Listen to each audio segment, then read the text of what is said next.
Olá, amigos e amigas do saber. Neste episódio de hoje, vamos falar sobre televisão e regressão cultural. Nós queremos mostrar por que substituir livros por televisão é algo culturalmente regressivo.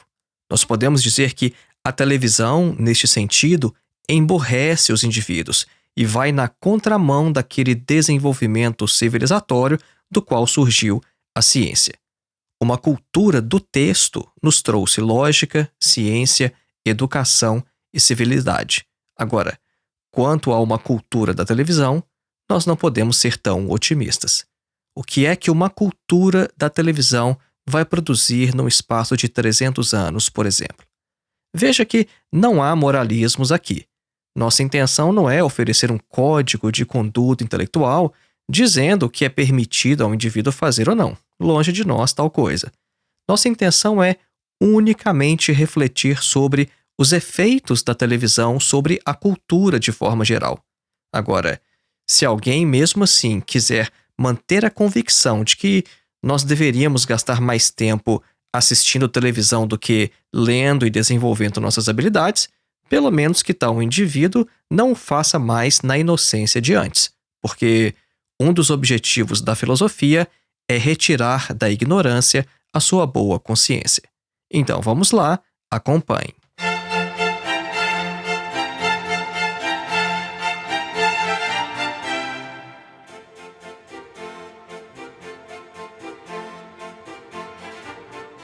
Antes de iniciar, um breve recado. Faça sua inscrição em nosso curso de Introdução à Filosofia, dos Pré-Socráticos a Sartre. O nosso curso tem mais de 14 horas de duração, oferece total flexibilidade, pois não há data nem para você começar e nem para você terminar, e você ainda recebe um certificado ao final.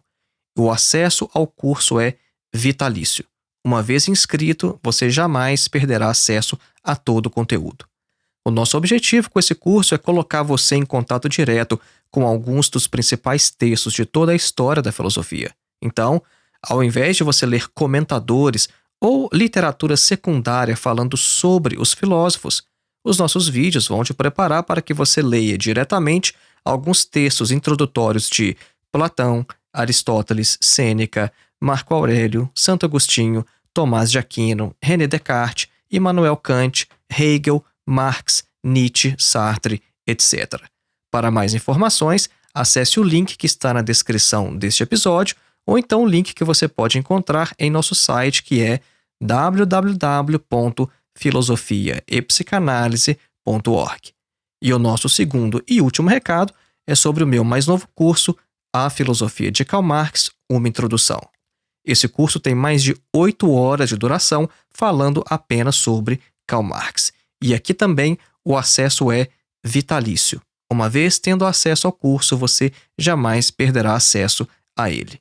Para mais informações, para ver a grade curricular, para ver como nós abordamos a filosofia de Karl Marx, basta clicar no link que está na descrição deste episódio ou então em nosso site, mais uma vez, www.filosofiaepsicanalise.org. Voltemos então ao nosso tema, televisão e regressão cultural. Veja, em primeiro lugar, é necessário deixar claro o que nós queremos dizer por televisão. Nós não estamos nos referindo nem ao aparelho e nem a todo tipo de programa que este dispositivo pode transmitir. Um discurso de um presidente da República em rede nacional, por exemplo, não pode ser chamado exatamente de televisão, no sentido que empregamos o termo aqui. Tampouco uma palestra universitária, se fosse transmitida pela televisão, seria o que nós chamamos aqui neste episódio de televisão. E o mesmo se aplica a plataformas como o YouTube, por exemplo, de modo que nem todos aqueles que publicam conteúdo no YouTube podem ser chamados de YouTubers. O conteúdo deste episódio se apoia nas reflexões de Guy Debord em A Sociedade do Espetáculo e principalmente de Neil Postman em sua obra O Desaparecimento da Infância. Então, inicialmente, para a gente poder compreender por que é que a televisão tem um caráter culturalmente regressivo, nós precisamos compreender o seguinte: a oposição entre imagem e linguagem. Tá? Se a gente não compreender essa oposição entre imagem e linguagem, a gente não vai compreender por que é que a televisão é culturalmente regressiva em comparação a uma cultura do texto. Então, preste bem atenção. Nós não estamos simplesmente dizendo televisão por si só é culturalmente regressiva. Não, nós estamos comparando uma cultura da televisão, uma cultura da imagem com uma cultura do texto. Então é nesse sentido, é nesta comparação que nós podemos fazer a afirmação de que a televisão é culturalmente regressiva. A crítica que estamos fazendo aqui não se restringe à televisão. Uma vez que nós compreendemos a lógica, o modo de funcionamento, o próprio conceito do que significa televisão, fica claro que o fenômeno se espalhou pelas redes sociais e de transmissão de conteúdo de forma geral. Então, se televisão, de certo modo, emburrece, nós podemos dizer o mesmo, e talvez ainda com mais razão, sobre as atuais redes sociais, como, por exemplo, Instagram, Facebook, YouTube, TikTok, etc. Então, vejam, a linguagem é uma abstração sobre a experiência, enquanto que imagens, por sua vez, são representações concretas da experiência. Palavras e imagens são universos diferentes de discurso, porque uma palavra é, antes de tudo, uma ideia, uma imaginação. Não existe na natureza, por exemplo, coisas como gato, trabalho ou então vinho. Tais palavras são conceitos sobre regularidades que observamos na natureza, e imagens não mostram conceitos, mas coisas. Uma imagem, ao contrário de uma frase, é irrefutável. Por exemplo, você já viu a palavra gato na natureza? Não, porque palavras não são coisas que existem na natureza. Palavras são abstrações que nós fazemos sobre regularidades que observamos na natureza. O que é que a gente vê no mundo?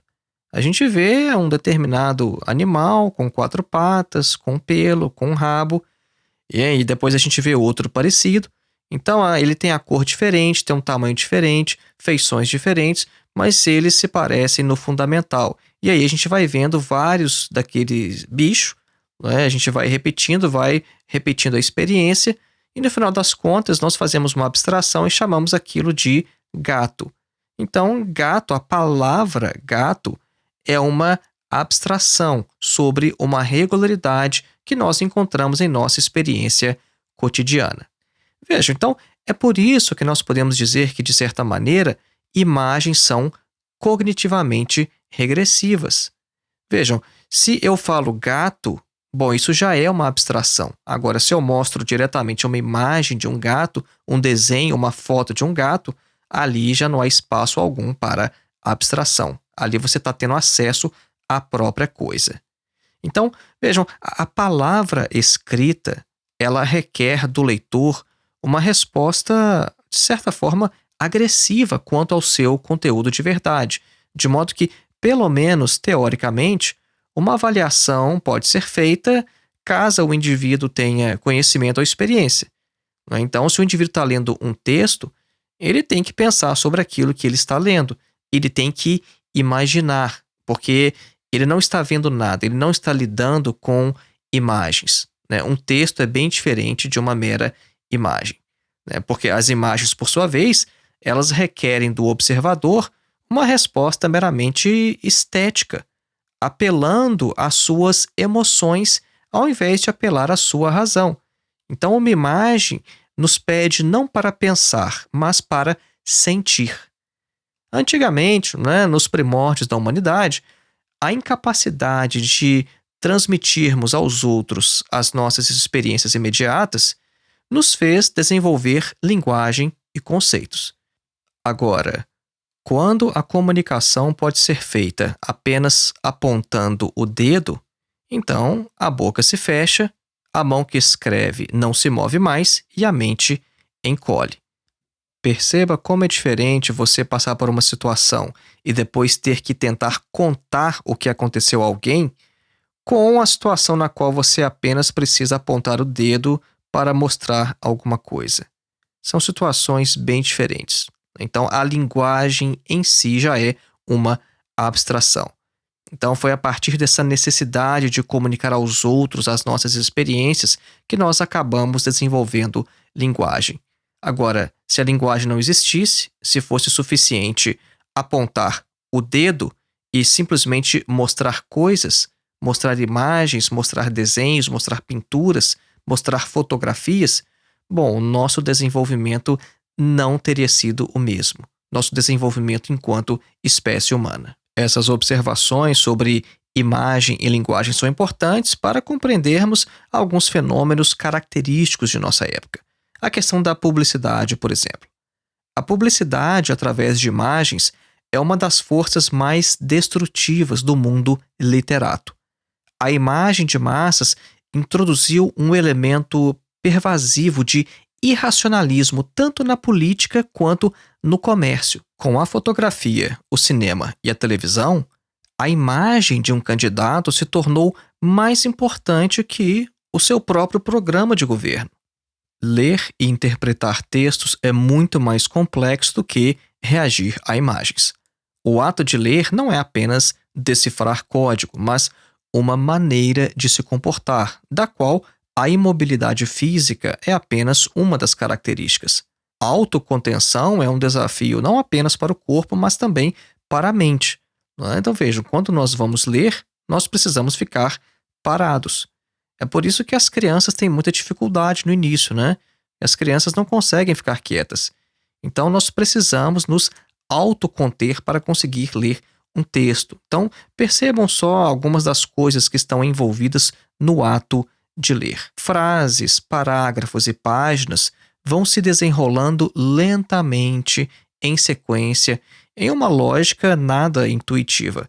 E a pessoa letrada, a pessoa alfabetizada, precisa aprender também a ser reflexiva, analítica, paciente e assertiva. Isso é, capaz de dizer não a um texto quando necessário. Então, tendo em vista a dificuldade deste processo, nós podemos perceber por que ele sempre foi uma barreira que separa não apenas as crianças dos adultos, mas que separa também uns indivíduos dos outros. Mas com a televisão, tudo isso colapsa. São as imagens que dominam a consciência do telespectador. E a TV, é claro, ela também faz uso da linguagem. Mas a gente tem que ter em mente que o indivíduo assiste TV, ele não lê TV. A mudança de imagens é tão rápida e dinâmica que pode chegar a 1.200 imagens por hora. E vejam só como é que a questão está hoje nessas redes sociais com vídeos extremamente curtos. A chamada capacidade de concentração, em inglês eles chamam de attention span dos indivíduos, está cada vez menor. E assistir televisão, além disso, é algo tão primitivo que, além de não requerer nenhuma habilidade, também não desenvolve nenhuma. Nenhuma criança ou adulto se torna melhor em assistir televisão através da prática, isso é, fazendo mais do mesmo. As habilidades requeridas para assistir televisão são tão elementares que nós nunca ouvimos falar de um déficit de capacidade de assistir televisão. Isso é, alguém que tem um problema e você pode dizer, olha, aquele indivíduo ali, ele tem, talvez uma certa dificuldade, ele não consegue assistir televisão. Televisão é uma tarefa muito complexa para ele. Não, ninguém tem problema em conseguir assistir televisão. Agora, compare isso com os livros. Os livros apresentam uma grande variedade em sua complexidade léxica e gramatical, e eles devem ser, por isso, recomendados de acordo com a habilidade do leitor. Já a televisão está disponível para todos, não importando a sua idade. A televisão, além disso, enquanto meio de comunicação, transforma o próprio conteúdo por ela transmitido, de modo que até mesmo a ciência se transforma em mero show. Nós vamos aqui dar um exemplo fornecido pelo Neil Postman em sua obra em relação àquele programa de televisão Cosmos, que era apresentado pelo Carl Sagan, o famoso Carl Sagan, divulgador científico. Se você perceber bem, o próprio Carl Sagan teve que se transformar em uma personalidade, em um animador, em um contador de histórias. tendo em vista que um assunto como cosmologia não é apropriado para o formato televisivo, nós então tivemos que ouvir sobre o assunto enquanto às vezes o Carl Sagan tinha que andar de bicicleta, né? Então ele ia andando de bicicleta, passando numa rua, a câmera acompanhando enquanto ele falava sobre planetas, sobre estrelas, essas coisas. Na época, um professor de física e escritor chamado Jeremy Bernstein, ele criticou o programa Cosmos, dizendo que, ao se apresentar um programa de ciência, a imagem deveria permanecer estática, o apresentador deveria ficar atrás de uma mesa e ele deveria simplesmente falar. Porque, tendo em vista que tal discurso envolvia ideias complexas e conjecturas, um programa nesse formato, né, como esse professor estava propondo, estimularia uma imaginação mais refinada. Agora, esse tipo de programa que esse professor de física estava sugerindo já não é televisão. É por isso que nós falamos no início desse episódio, né? Televisão não é qualquer coisa que é transmitida através do aparelho. Televisão, como nós estamos mostrando aqui neste episódio, é um tipo de conteúdo, né? Então, um programa desse, né, imagina o Carl Sagan se ele ficasse apenas sentado atrás de uma mesa falando. Isso seria meramente fazer uso da TV para replicar um auditório ou uma sala de aula. E provavelmente nem aqueles que de fato gostariam muito de aprender sobre cosmologia assistiriam a um programa assim por muito tempo. Então, nós podemos até mesmo avaliar nesse sentido alguns canais no YouTube que não seguem exatamente o formato que mais faz sucesso na plataforma. Por exemplo, a maioria de vocês sabe que nós temos também um canal no YouTube. Nós temos este podcast aqui, o Filosofia Vermelha, e um canal de mesmo nome. E lá no YouTube nós fazemos exatamente o que este professor Bernstein sugeriu. Eu fico atrás de uma mesa, em uma imagem estática, e apresento sobre temas que exigem dos telespectadores um grau maior de atenção e certa capacidade de ligar com temas discursivos complexos. Isso não é exatamente ser youtuber, mas isso é apenas fazer uso da plataforma para veicular este tipo de conteúdo. Nós vamos fazer agora a nossa clássica pausa musical, a fim de que você tenha tempo de refletir no conteúdo exposto até esse momento. Hoje nós vamos ouvir um trecho da obra Die Jahreszeiten, do compositor austríaco Joseph Haydn, nascido em 1732 na Áustria e falecido em 1809, também na Áustria, na cidade de Viena.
Caso você tenha interesse em conhecer melhor as músicas que tocamos aqui nos intervalos do podcast, basta procurar pela playlist Clássicas Filosofia Vermelha no Spotify.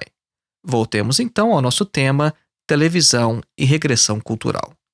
Nós podemos resumir a questão da influência da televisão em nossa sociedade da seguinte maneira.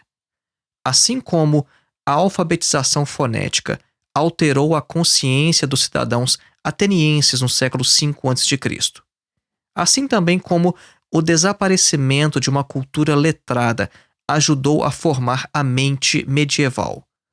Assim como a imprensa e a tipografia contribuíram na complexidade do pensamento. Assim também, a televisão é essencial em nosso tempo para distinguir entre a criança e o adulto. É da natureza da televisão homogeneizar todo tipo de mentalidade, e por isso ela cria conteúdo e só pode criar conteúdo para uma mente de 12 anos. Tudo o que a televisão cria pode ser compreendido por uma mente de 12 anos.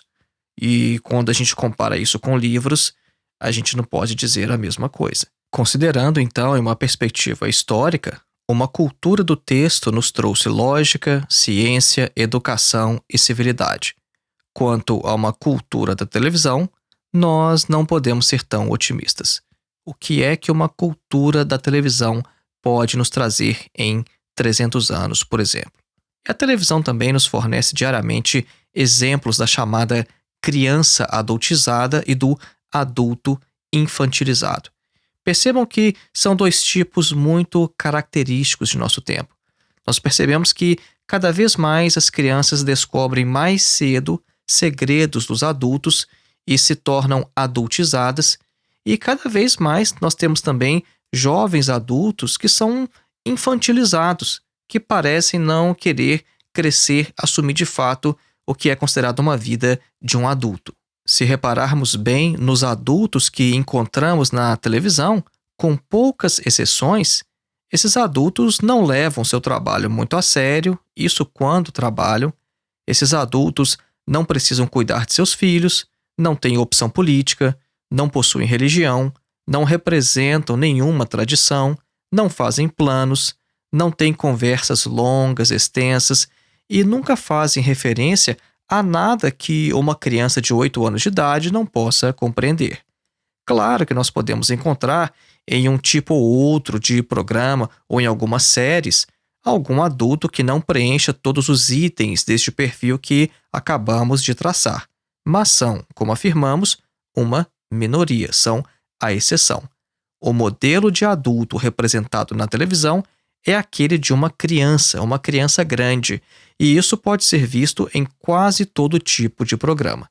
Nos chamados game shows, por exemplo, os participantes são cuidadosamente selecionados, tendo em vista principalmente a sua capacidade de suportar humilhações.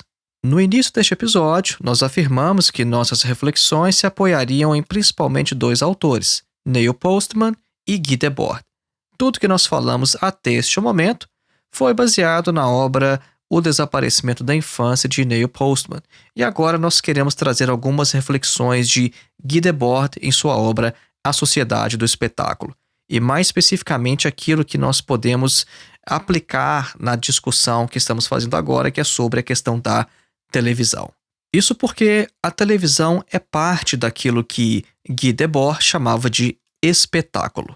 Debord compreendeu de tal forma o mecanismo do chamado espetáculo no capitalismo que, quando nós lemos a sua obra A Sociedade do Espetáculo, uma obra publicada em 1967, nós temos a impressão que o Guy Debord já conhecia as atuais redes sociais. Mas não era exatamente isso. É que ele conseguiu capturar a essência e o núcleo daquilo que, no capitalismo, levaria ao desenvolvimento desses fenômenos. Agora, o que é exatamente o espetáculo, né? Por que o Guy Debord fala sobre a sociedade do espetáculo? Para Debord, o espetáculo não é um conjunto de imagens, mas uma relação social entre pessoas mediada por imagens. Uma explicação do conceito pode ser resumida da seguinte maneira: olha, o espetáculo ele é a multiplicação de ícones e imagens, principalmente através dos meios de comunicação de massa, mas também através dos rituais políticos, religiosos e hábitos de consumo. Isso é, de tudo aquilo que falta à vida real do cidadão comum. Celebridades, atores, políticos, personalidades, gurus, coaches, mensagens publicitárias, tudo transmite uma sensação de permanente aventura, felicidade, grandiosidade e ousadia. O espetáculo é a aparência que confere integridade e sentido a uma sociedade esfacelada e dividida. É a forma mais elaborada de uma sociedade que desenvolveu ao extremo o chamado fetichismo da mercadoria. Os meios de comunicação de massa são apenas a manifestação superficial mais esmagadora da sociedade do espetáculo, que faz do indivíduo um ser infeliz, anônimo e solitário em meio à massa de consumidores. Essa explicação do conceito foi fornecida por José Arbex Jr. Então vejam, o espetáculo é a vida mediada por imagens, quando a vida deixa de ser vivida diretamente. Essa lógica de negação da vida é a mesma que levou, por exemplo, ao desenvolvimento e também ao sucesso dos reality shows, como o Big Brother, por exemplo. E essa lógica levou também ao desenvolvimento das atuais redes virtuais de relacionamento, né? Então, como nós citamos, o Big Brother. O Big Brother é um dos subprodutos do espetáculo. O nome do programa vem de um personagem da obra 1984, de George Orwell. Nessa obra, o Big Brother, ou então o Grande Irmão, é o ditador de uma localidade, né, um país totalitário chamado Oceania, e através de um tipo de câmera chamado teletela, o Grande Irmão vigia todos os cidadãos em qualquer lugar, inclusive dentro de suas próprias casas. Então, a falsa vida apresentada por esse tipo de reality show como o Big Brother é consumida por uma multidão hipnotizada e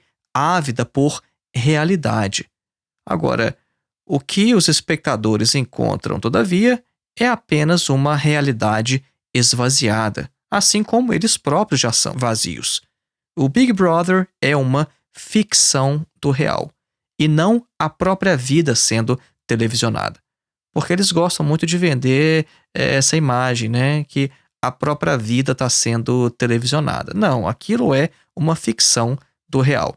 E os participantes se submetem, por exemplo, a uma exposição às vezes humilhante de sua intimidade apenas para se tornarem subcelebridades tão passageiras quanto a sua participação no programa. Percebam então o que nós estamos fazendo neste momento. Nós estamos falando de um fenômeno mais básico, mais fundamental, do qual a televisão é uma manifestação. Então, novamente, nós estamos fazendo teoria. Nós estamos explicando algo sobre a nossa sociedade a fim de compreender por que a televisão é isso que ela é. Lembram que no início nós falamos sobre a oposição entre imagem e linguagem, para depois compreender por que a televisão é o que é? Pois é, nesse momento nós estamos fazendo novamente esse movimento de falar sobre algo mais fundamental, algo subjacente, para explicar por que a televisão é o que é. Outra característica interessante da sociedade do espetáculo é que nela não basta a já conhecida degradação do ser ao ter. Ela vai além e agora degrada o ter em parecer ter. Então vamos lá, vamos com calma, né? Primeiro tem essa oposição entre o ser e o ter. O que você prefere? Ser ou ter? Você já deve ter se deparado com essa pergunta em algum momento. Essa oposição entre ser algo, ser alguém ou simplesmente ter as coisas. Agora, na sociedade do espetáculo, a questão vai além. A questão agora não é ser ou ter. Não, o ter, ele foi degradado em parecer ter.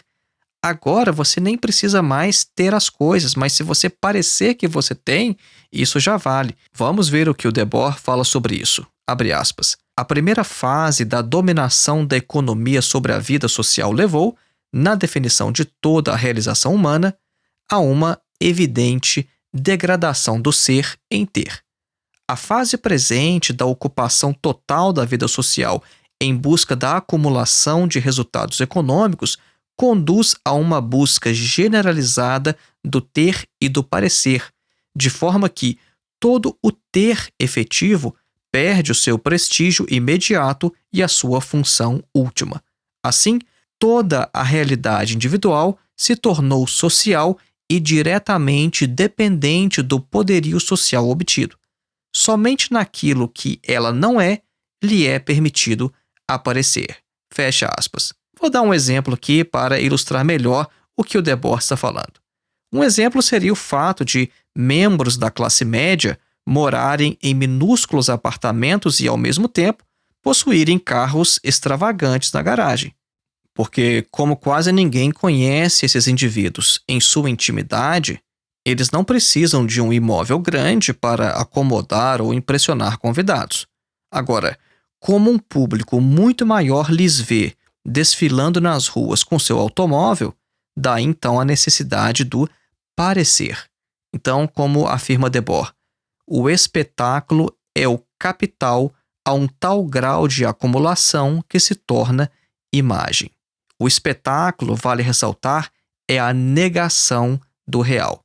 É a vida deixada de ser vivida diretamente para ser vivida através de imagens, através de seu consumo. O espetáculo hoje está mais claro e explícito do que nunca antes. No aforismo de número 30 da obra A Sociedade do Espetáculo, o Debord afirma o seguinte, abre aspas, a alienação do espectador em proveito do objeto contemplado, que é o resultado da sua própria atividade inconsciente, exprime-se assim. Quanto mais ele contempla, menos vive. Quanto mais aceita reconhecer-se nas imagens dominantes da necessidade, menos ele compreende a sua própria existência e o seu próprio desejo. A exterioridade do espetáculo em relação ao homem que age aparece nisto. Os seus próprios gestos já não são seus, mas de um outro que lhes apresenta. Eis porque o espectador não se sente em casa em parte alguma, porque o espetáculo está em toda parte. Fecha aspas. Vejam só, essa obra foi publicada em 1967. E me digam se este trecho aqui não parece estar descrevendo exatamente as redes sociais de hoje. Ele diz o seguinte, olha, quanto mais o indivíduo contempla, menos ele vive. Quanto mais aceita reconhecer-se nas imagens dominantes da necessidade, menos ele compreende a sua própria existência e o seu próprio desejo. A questão é, Debord compreendeu a lógica do espetáculo. E quando nós falamos de televisão o tempo todo neste episódio, nós nos referimos a uma lógica de produção de conteúdo que levou ao desenvolvimento também das atuais redes sociais e essa lógica de produzir vídeos cada vez mais curtos para atender a um público que consegue cada vez menos prestar atenção a uma linguagem discursiva complexa. Então, se você conseguiu chegar ao final de um episódio como este, de mais de 30 minutos de duração, e com uma linguagem às vezes não tão fácil, uma linguagem às vezes complexa, um pouco abstrata, parabéns, nós estamos do lado da resistência. Lembrando mais uma vez, faça sua inscrição em nosso curso de Introdução à Filosofia, dos Pré-Socráticos a Sartre, e se inscreva também em meu mais novo curso, A Filosofia de Karl Marx, uma introdução. E se você considera que a internet é um lugar melhor com o nosso trabalho do que sem ele, seja um de nossos apoiadores através da plataforma Apoia-se. O link está na descrição deste episódio, ou então você pode contribuir também através de nossa chave Pix, que é o nosso endereço de e-mail, filosofiavermelha@gmail.com. Um grande abraço e até o próximo.